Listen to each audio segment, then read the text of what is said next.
So I'm going to show you how to, this paper's got them big rocks on it, you can see there. What you do is you try to get it in your machine, your sanding machine here. I'll show you in a minute. You fold it over on itself like this, just like that. Rub it against each other. Grinds a grit.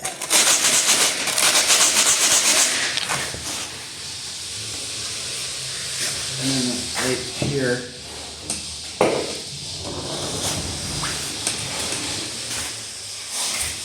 see the slot, right here, slot and drum sander. This way there's more room. Put your paper on there.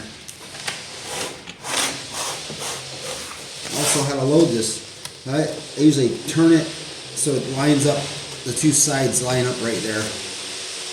And no kinks at all. And fold it in there.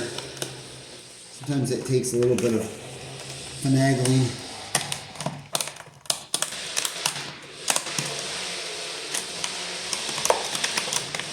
There it goes.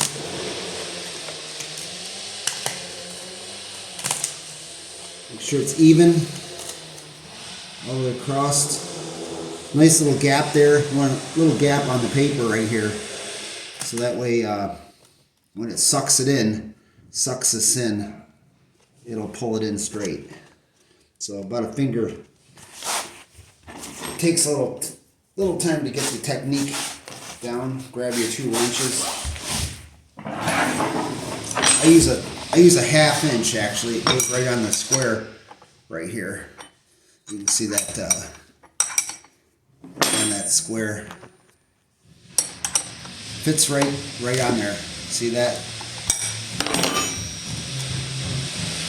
1/2 inch. Fits right in the square. I put a 7/16 on this side. Doesn't matter. 2 1/2 inch. So it draws it in. See how it draws it in there. And also you want to check. Give it a little squeeze right along this run edge. Make sure there's not too much gap. Too much slack in it. Check it all the way around. Same here. Give it a little squeeze. Just make sure that don't have a lot of slack in it, because you can actually snap the paper right along here or here because of the flexing along here. So anyway, that's how you put paper on. The heavy paper, 20 grit. This is 20. Using it to grind this heavy varnish, old varnish down. So also I use a lubricant, WD-40 on the floor to prevent the paper from plugging up. So, all right.